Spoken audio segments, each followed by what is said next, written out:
Morning guys. A week ago, Sirui Tripods Malaysia, Lumax Malaysia loaned me a lens to test.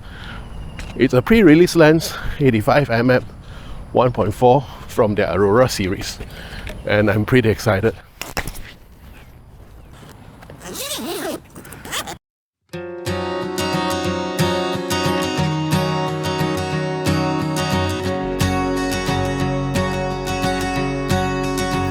Well, this is the lens in question, the Sirui 85mm. You guys might not know much about the company called Sirui. They are a Chinese company based in Shenzhen or Guangdong.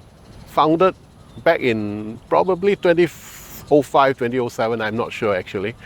And they started as a tripod company. About 7 or 8 years ago, they've decided to shift their focus towards lenses. And they are known as Sirui Imaging right now. You might have seen or heard of their anamorphic lenses, the Nightwalker series, the Sniper series, whatever. Yeah, enough talking about the backstory. Let's talk about the lens. This lens is not very heavy in hand, although it feels quite well built. Has a 67mm filter thread, minimum focus distance of 0.85 meters or 2.79 feet. Yeah, I'm just reading off that. Okay, it has a AF MF switch, an additional button. I call it a Sony button. There's a click or declick for the aperture, and the lens mount. We have a USB-C for firmware updates, I presume, and a very thin rubber gasket. And here is the Sigma 85mm DG DN for comparison.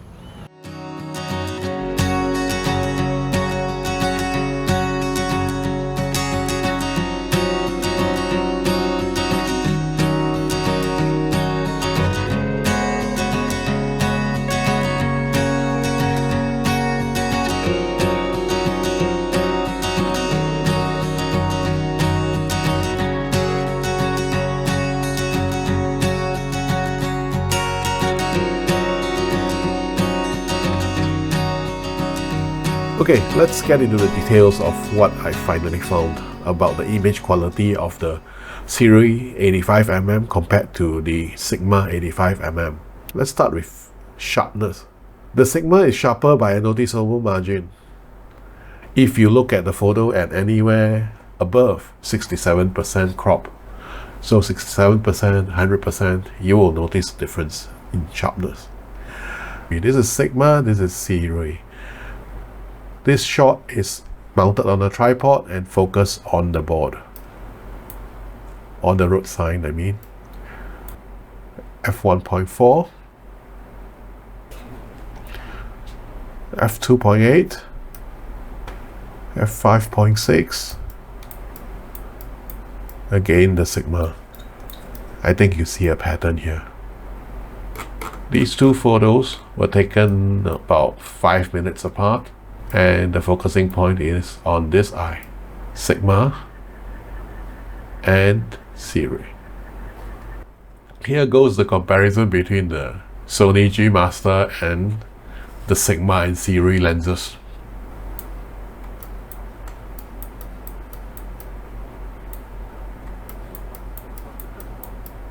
At 200%, you see what you see.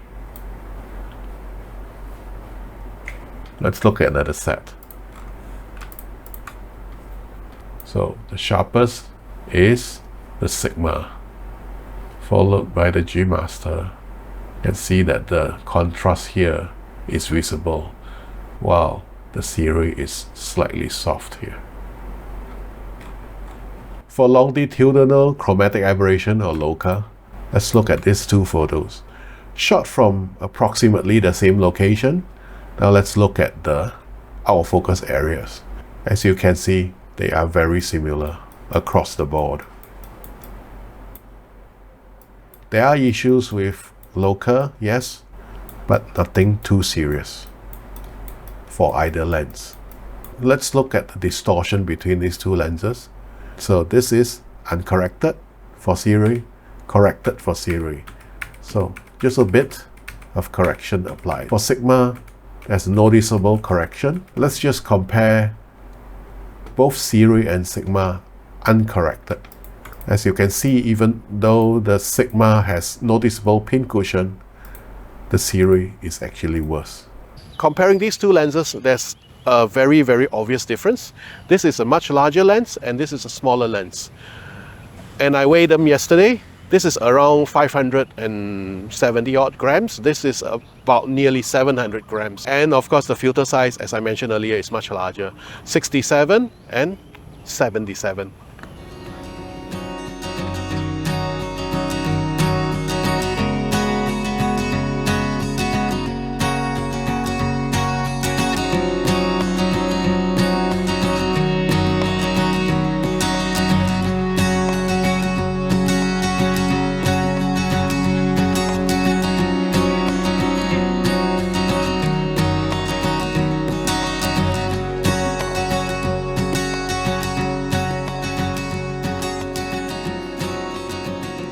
For autofocus, I really do not have the equipment to test everything conclusively, but what I did was I tested it in, as you can see, Voodoo Wet Market, as well as Saloma Link and various other places. Let's look at this sequence of images in detail.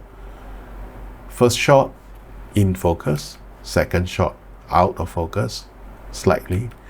Out, in, kind of in, out, out.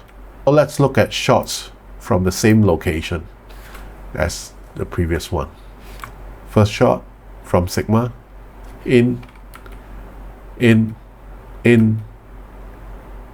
out, in, and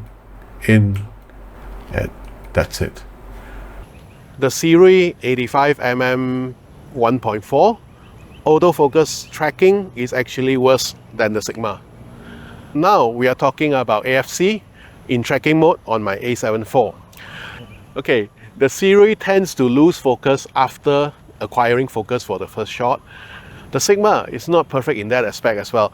This is actually quite an old lens in terms of design. It doesn't have a linear motor, so it doesn't have Sigma's fastest autofocus. Alright, there's another condition where I found that the Sirui lens would lose focus. It will lose focus on Kylo Ren's mask when he's waving two lightsabers about. It's rather specific. I'll show you some photos. Right, let's look at my Kylo Ren photos. Out of focus. Out. Even the close-ups out. At least I got one. Alright, jokes aside, let's talk about the aperture ring. There's an A position in the ring, which enables camera aperture control. But the problem with it is that there is very little resistance between A and f16, making it very, very easy to overshoot and basically get your lens or camera in the wrong setting. Another thing I noticed about this lens is that if you were to switch it to MF, there's actually very, very little throw between minimum focusing and infinity, making it very, very difficult to fine-tune when you try to use manual focusing with this lens. Okay, one more thing about this is that weather sealing. I have no idea whether Sirui is claiming weather sealing or dust resistance for this lens, although it has a very, very thin rubber gasket on the lens mount. I hope it does, but I'm not sure. And Sirui Tripods Malaysia nor Sirui Imaging has told me anything else about this lens. All they did was toss the lens at me, do the review, they say, if you want. And that's what I'm doing right now.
Alright, this is the final stretch. And as usual, I've presented you with all the facts and photos for you to make your own decision. I've told you all I know, and this lens is going back to them today.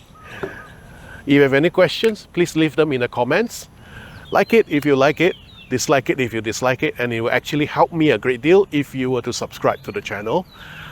But before we end today, I like to say one thing about third-party lenses. Although I love my Sigmas, this is a good alternative, and I hope there are more in the future.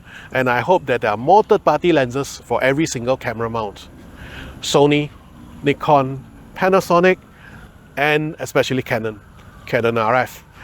I hope this comes to Canon RF sometime soon, because I would like Canon users, I'm an ex-Canon user, to have more choices in their lenses instead of just crappy Canon lenses or super expensive L lenses. Thank you and goodbye.